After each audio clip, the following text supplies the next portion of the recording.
untuk mendukung pendapat saya betapa dia membuta-tulikan. Lagi-lagi masyarakat yang salah. DPR nggak salah, sehingga masyarakat harusnya ke partai. Lawang DPR itu suara partai kok, ada mekanisme PAW kok, recall dan sebagainya kok. Sampai tadi majelis sampai ketawa gitu loh.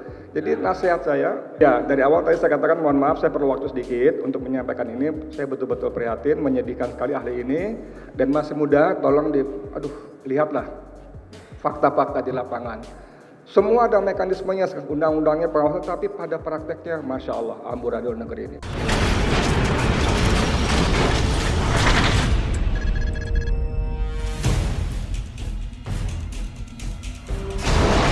Saksi ahli dihadirkan oleh pihak mana, maksud saya gitu, siapa? Ya, ketika di MA Judicial Review Taufikur Rahman, itu dari Ketua Fraksi Demokrat Judicial Review peraturan gubernur kalau nggak salah, gubernur. Nah, kemudian kalau di MK itu 2 kali presiden, kemudian pihak terkaitnya juga ada bupati dan DPRD, bupati dan DPRD, pihak terkait. Kemudian pemohon ada beberapa dari mulai pengendara taksi online, macam-macam lah, begitu. Waktu judicial review itu waktu mempersoalkan undang-undang apa ya? Antara lain yang pernah diingat.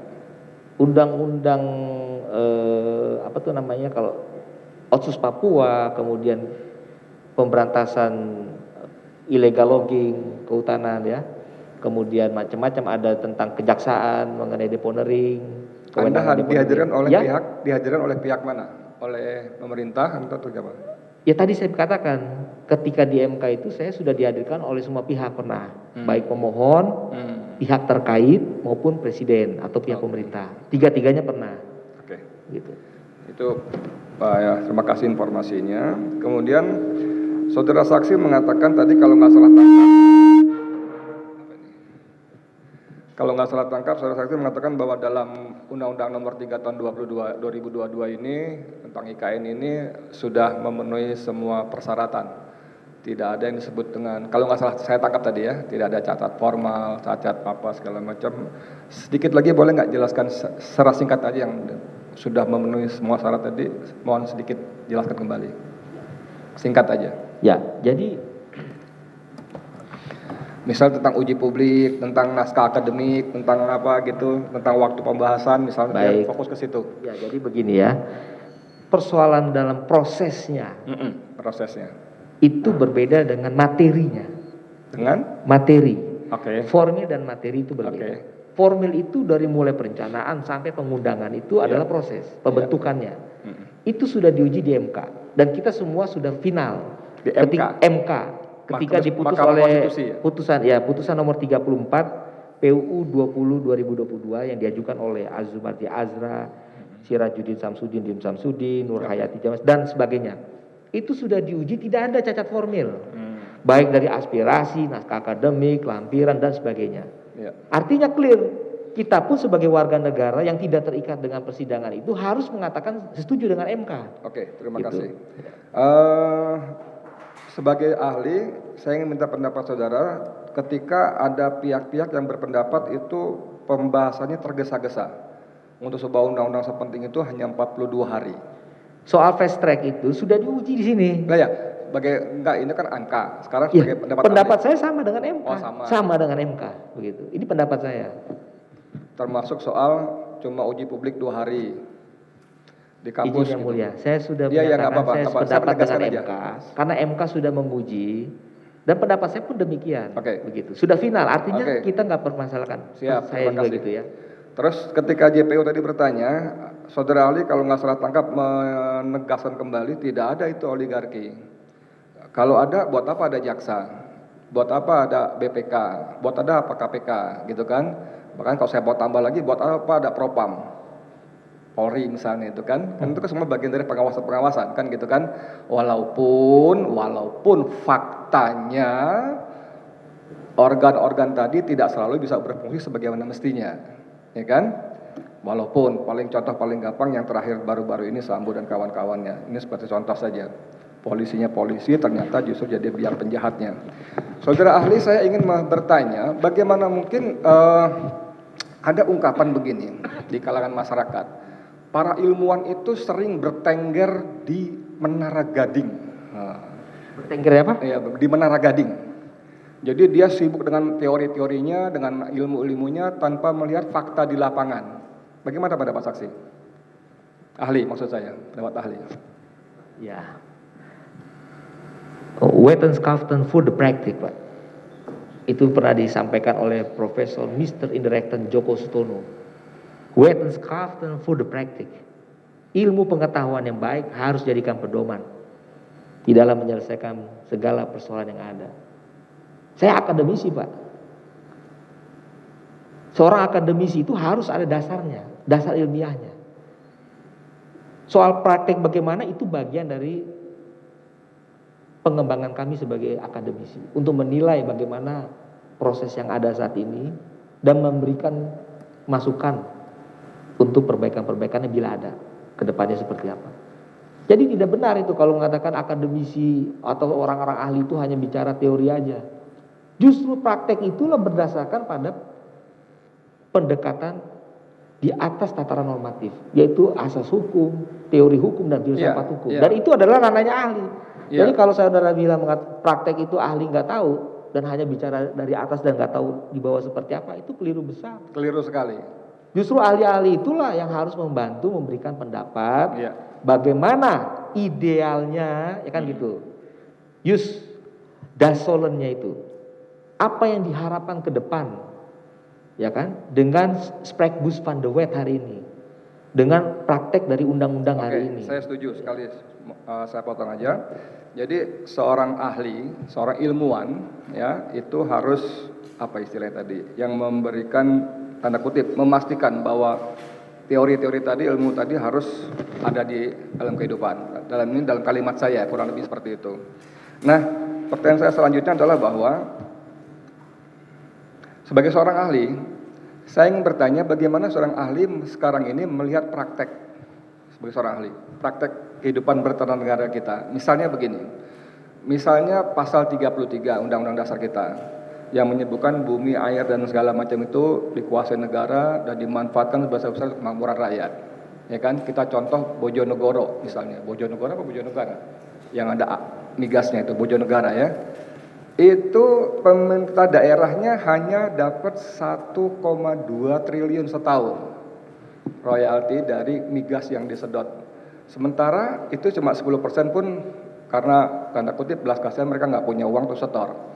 90%-nya dinikmati oleh swasta, gabungan dan sebagainya.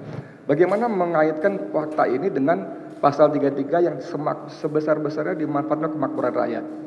Silakan Saudara Ali. Sedikit yang mulia. Jadi apa namanya? Kita bicara sumber daya alam itu, negara tidak dalam besiter, memiliki dalam arti dikuasai tadi pemaknaannya. Tapi itu sudah diterjemahkan oleh MK. Pemaknaan dikuasai itu adalah sifatnya adalah kewenangan administratif. Dalam pengelolaan itu, yang pertama adalah membuat kebijakan, ya, Beledsdat, kemudian Rekhlensdat, membuat aturan, kemudian ada Beheersdat, pengurusan, ada namanya Bestuursdat, pengelolaan, dan terakhir ada Toezichthoudendat, melakukan fungsi pengawasan. Inilah 5 kewenangan administratif yang ada dalam penafsiran dikuasai oleh negara dalam pasal 33. Dan oleh karena itu pasal 33 memberikan juga kesempatan kepada swasta untuk bersama-sama dengan pemerintah sebagai pengelola dan pengurus sumber daya alam ini. Dan saya kira itu sah-sah saja. Kalau tentang frasa, ya, sepanjang saya potong. Tentang frasa memanfaatkan sebesar-besar untuk kemakmuran rakyat. Begini, dulu kita bicara yang namanya pasal 33 itu sebelum ada pajak meningkat 90% sebagai sumber penerimaan APBN, maka itu adalah satu-satunya sumber daya alam, ya, terutama minyak, gas. Itulah penyuplai APBN kita. APBN adalah sumber kemakmuran, sebesar-besarnya kemakmuran, begitu loh filosofinya. Jadi bukan berarti itu dalam arti semua rakyat satu-satu dikasih beras apa kasih uang BLT, nggak begitu pemahamannya. Ya. Maaf yang mulia, saya hanya ingin mencoba menunjukkan di persidangan ini bahwa banyak sekali peraturan, perundangan segala macam yang tidak bisa dilaksanakan secara baik di kehidupan nyata. Itu aja yang saya tanyakan. Saya pastikan itu aja. Kemudian tentang oligarki tadi, tentu saja saya sependapat tidak ada satu kata pun, apalagi sekarang cuma ada monarki dan republik ya. Tidak ada di dalam undang-undang apapun namanya, apalagi konstitusi menyebut negara ini oligarki, tidak ada. Tapi dengan segala hormat bahwa faktanya terjadi seperti itu. Misalnya dalam temuan Walhi ini, bagaimana proyek ini, IKN ini betul-betul menguntungkan kepentingan oligarki. Mereka sudah menguasai ratusan ribu hektar di lokasi itu, yang pasti tidak bisa diambil begitu saja oleh pemerintah. Ada kompensasi yang harus dibayar, satu. Yang kedua, ada kewajiban reklamasi tambang yang bisa dihapuskan dan sebagainya, diputihkan. Nah, hal-hal seperti ini kan sebetulnya seperti misalnya nanti ketika rakyat akan tinggal di sana butuh air bersih. Itu yang dapat dalam kajian Walhi namanya Hasyim Joyo Hadikusumo. Lalu nanti ada kebutuhan listrik yang dapat Luhut Binsar Panjaitan. Dan ketika SoftBank dari Jepang menyatakan mundur yang sudah digembar-gemborkan oleh Luhut Binsar Panjaitan $100 miliar mundur, itu antara lain karena dia minta 5 juta penduduk di sana yang menurut pemerintah tidak wajar, tidak masuk akal, hanya 1,25 juta. Dari ini bicara soal pasar, lagi-lagi ini soal kepentingan oligarki. Tapi sebagai ahli, oke, Anda tidak melihat itu, Anda hanya tadi saya katakan secara textbook, teori segala macamnya. Itu aja majelis yang mulia, makasih.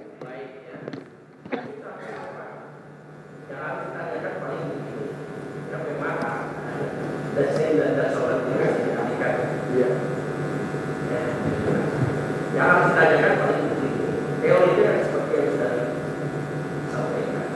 Ketika masyarakat melihat, langsung saja saya tidak bertanya saya ya, bisa bicara tentang fungsi kontrol. Fungsi kontrol masyarakat dalam sistem ketatanegaraan kita, ya. Itu secara kelembagaan siapa yang mewakili untuk mengontrol jalannya pemerintahan dari sistem ketatanegaraan. Terima kasih yang mulia. Demokrasi itu terbagi dua. Ada demokrasi dan ada indirect demokrasi. Yang kita itu adalah demokrasi perwakilan. Karena kita sudah melembagakan representasi seluruh rakyat Indonesia itu ada di DPR. DPR itulah sebagai lembaga perwakilan kita yang diberikan kewenangan oleh Undang-Undang Dasar 45 mengawasi jalannya pemerintahan. Nah, ini mengangkat di akhir-akhir itu juga sebenarnya mandat apa? Ini sudah banyak berbicara. Karena kadang-kadang masyarakat merasa apa yang disampaikan DPR itu seringkali tidak mewakili. Sebenarnya mandat yang diberikan masyarakat, warga negara kepada DPR itu mengenai hak apa secara negara. begini ya. Seorang anggota dewan ketika dia mencalonkan diri dan dia terpilih pada saat pemungutan hari H itu dan terpilih dengan suara terbanyak, maka dia merepresentasikan sudah bukan lagi masyarakat pemilihnya saja, tapi sudah seluruh Indonesia. Kenapa? Karena DPR ini adalah lembaga yang memiliki fungsi nasional, representatif untuk di tingkatan pusat, pemerintah pusat, yaitu lembaga-lembaga yang ada di dalam pusat itu. Nah, ketika kita bicara mandat itu artinya kalau dalam Undang-Undang Administrasi Pemerintahan Nomor 30 Tahun 2014, karena terlalu banyak kita bicara teori dulu, akhirnya dibuatlah undang-undang itu, dan saya orang pertama yang menjadi ahli dalam Undang-Undang Nomor 30 Tahun 2014, tertangkap tangan anak buahnya O.C. Kaligis di PT UN Medan itu. Saya orang pertama yang memberikan keterangan ahli mengenai Undang-Undang 30 2014. Mandat itu yang melakukan kewenangan itu, maka yang bertanggung jawab adalah pemberi mandat. Nah, kalau dengan dikaitkan dengan aspirasi, dengan demokrasi perwakilan, itu sudah lepas. Artinya anggota dewan itulah menyuarakan kepentingan masyarakat. Kalau dia tidak bisa menyuarakan itu, maka konsekuensinya hanya satu. tanggung jawabnya kepada masyarakat. Dia tidak akan bisa dipilih kembali. Begitu. Jadi tidak ada hubungan tanggung jawab hukum antara masyarakat itu dengan anggota legislatif yang terpilih di DPR itu. Tidak ada. Yang ada adalah ketika dia terpilih, dia sudah melalui uji di MK bahwa pemilihannya itu sudah benar, suara dia sudah benar, dia memenuhi syarat, dia jadi anggota dewan, makalah dia harus menjalani fungsi sebagai anggota dewan mewakili seluruh Indonesia. Bagaimana kalau anggota dewan itu ternyata dia tidak benar, katakanlah begitu, di dalam menyampaikan aspirasinya? Apakah dia terikat mandatnya dengan masyarakat? Apakah bisa serta-merta ditarik begitu saja? Kan tidak. Dia sudah menjalani proses ketatanegaraan. Ada MKD, Majelis Kehormatan Dewan, untuk menguji perilaku dia. Ada tindakan-tindakan dalam internal partai untuk menguji kelembagaan terhadap kelembagaan partai itu, terhadap kader dia yang ada di dalam lembaga perwakilan. Kalau tidak benar, dia bisa recall atau diberikan peringatan. Nah, jadi sudah ada proses di situ.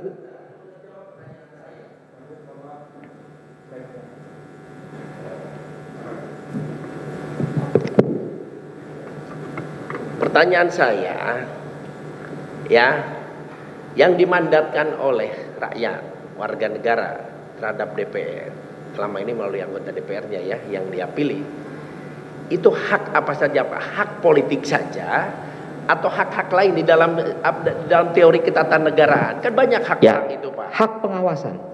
Ya? Memberikan pengawasan. Dalam fungsi kewenangan DPR itu ada namanya fungsi pengawasan.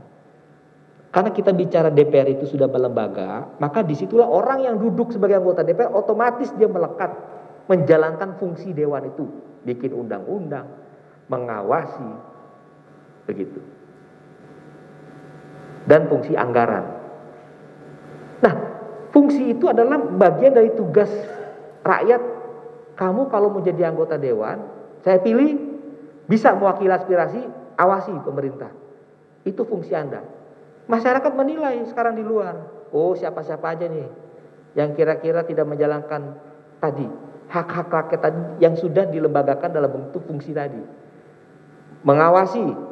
Ketika pemerintah bikin kebijakan, kenapa nggak kritis? Kan ada interpelasi, mempertanyakan kebijakan.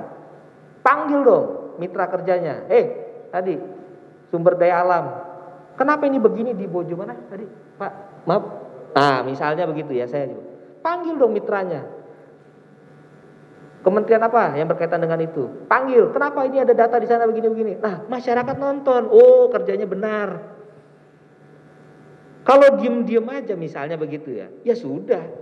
Begitu dia 2024 kampanye, itu menjadi hak masyarakat untuk memilih. Saya nggak, yang namanya nggak akan dipilih kembali lah kan secara gitu. Kalau bagus pilih lagi kan begitu. Baik. Nah, sampai dengan angket. Baik. Menyelidiki. Oke. Saya potong-potong itu karena Pak. Ya. Sedikit banyak yang bersinggungan ya. Baik, yang mulia. Masalah ini. Dengan posisi terdakwa, dengan apa yang dilakukan juga terdakwa ya. Begini. Tadi konsekuensinya kan apabila mandat yang telah diberikan ternyata tidak dijalankan sesuai dengan apa yang diharapkan oleh masyarakat atau orang tersebut, konsekuensinya pada pemilu yang akan datang bisa dipilih lagi. Nah itu kan terlalu lama lah istilahnya kan. Nah apa yang bisa dilakukan, mekanisme apa yang bisa dilakukan oleh masyarakat ketika aspirasinya itu tidak tersalurkan atau dia sudah berbuat, dia sudah melakukan, tetapi kenyataannya tidak sesuai dengan yang diharapkan masyarakat atau bahkan cenderung merugikan masyarakat. Itu kontrol masyarakat seperti apa yang masih tetap sesuai dengan koridor hukum ya, juga yang dimungkinkan secara ketatanegaraan. Ya. Terima kasih yang mulia. Jadi penting kita sebagai masyarakat juga memahami bagaimana jalur yang benar.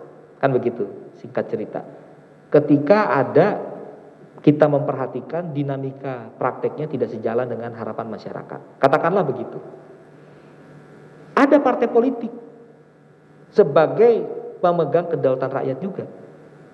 Partai politik inilah sebagai sarana penyalur aspirasi masyarakat, pendidikan politik masyarakat, kemudian dia menaungi kader-kader partai dia. Kalau misalnya orang itu ternyata memperhatikan, oh di DPR itu ada orang tertentu yang misalnya tidak mengkritisi A, B, C, D. Lihat partai mana, sampaikan aspirasinya ke partai itu. Kenapa ada orang-orang ini bicaranya kok begini, misalnya begitu, atau tidak mengkritisi kebijakan ini kan masyarakat bisa protes. Tapi itu nggak jalan, kenapa? Karena demokrasi kita itu orang menganggap suka-suka saya mau bicara ini kebebasan berpendapat, semua tidak bisa dihukum. Itulah yang terjadi pada hari ini. Kenapa banyak orang sekali di kita ini belakangan kena pasal undang-undang ITE, pencemar nama baik lah, katakanlah begitu ya, memberikan berita kebohongan lah, kebencian terhadap kelompok tertentu, agama, suku dan sebagainya, karena dia merasa pendapat dia saja yang benar. Padahal di situ ada sarana ketatanegaraan yang ada dan itu legal. Sampaikan kepada partainya, ini pendapat kami, tolong dikaji, kalau benar tolong direview anggotamu.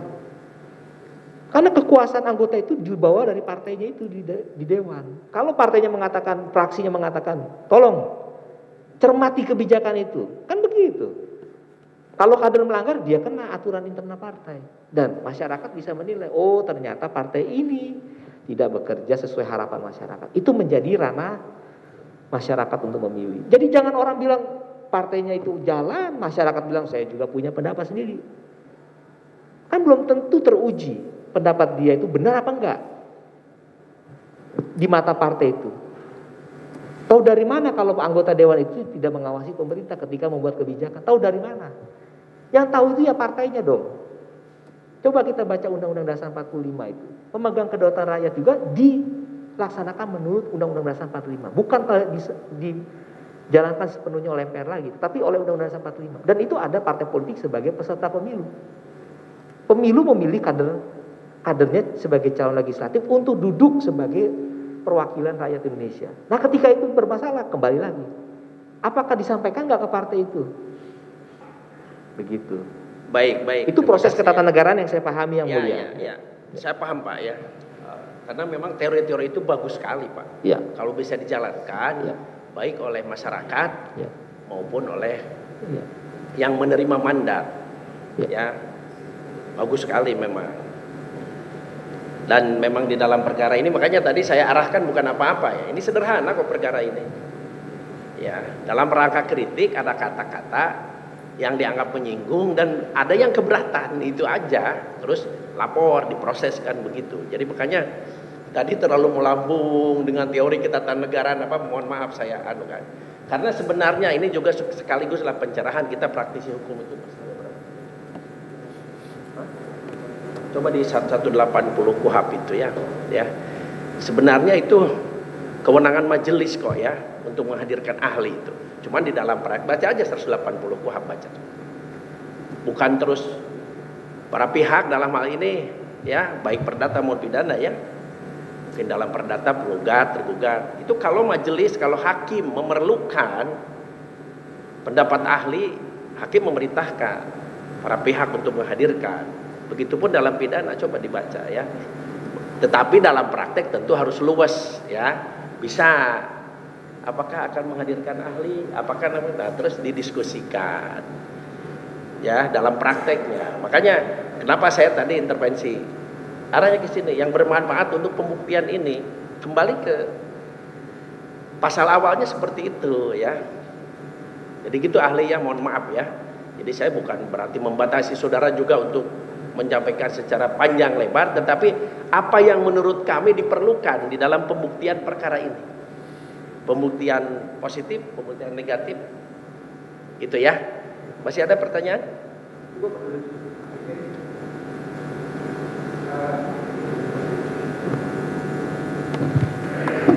Izin menambahkan yang mulia, dalam arti agar ya saya akan bertanya nanti, akan bertanya sama ahli.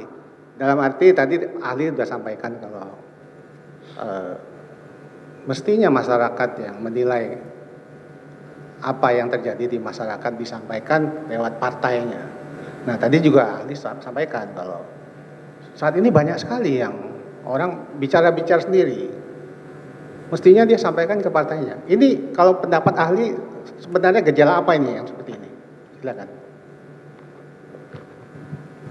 Ya, ini fenomena ini harus kita lihat undang-undangnya ada, tetapi kepatuhan dan kesadaran hukum masyarakat itu belum sepenuhnya menyadari terhadap undang-undang itu. Padahal banyak contoh masyarakat, bukan hanya kasus terdakwa ini saja, tapi kasus-kasus sebelumnya pun dia bicara kebencian, dia bicara kebohongan, itu ditindak.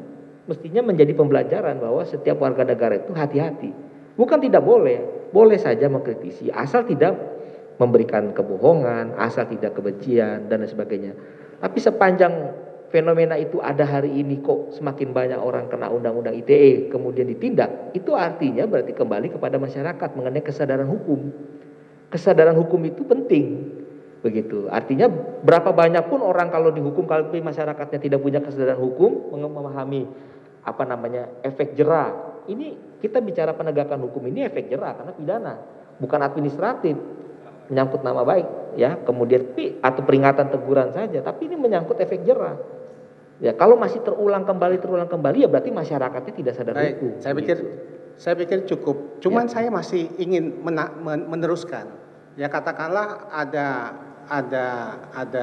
ada satu pihak yang punya hak untuk menyampaikan, tapi di pihak lain yang mestinya dia sebagai perwakilan dia tidak menjalankan. Nah, kira-kira pendapat ahli gimana ini? Ya, sudah dijawab. Terima kasih yang mulia. Astagfirullah. Teorinya begitu.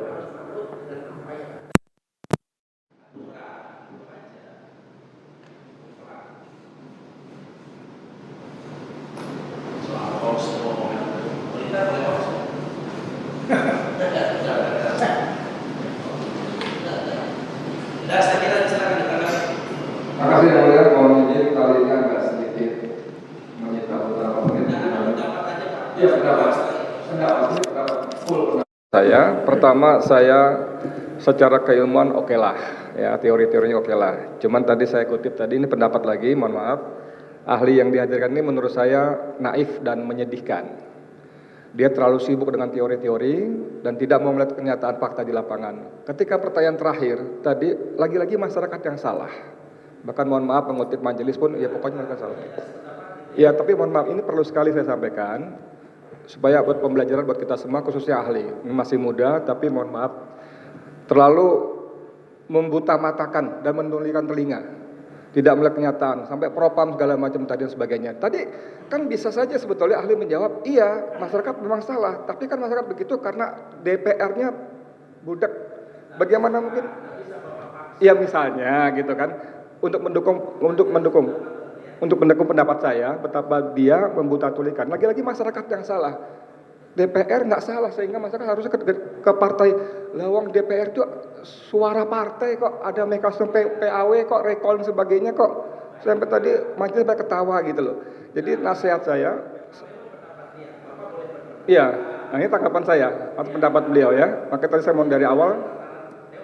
Ya, dari awal tadi saya katakan mohon maaf saya perlu waktu sedikit untuk menyampaikan ini. Saya betul-betul prihatin, menyedihkan sekali ahli ini dan masih muda, tolong lihatlah fakta-fakta di lapangan. Semua ada mekanismenya, undang-undangnya, pengawasan, tapi pada prakteknya Masya Allah, amburadul negeri ini.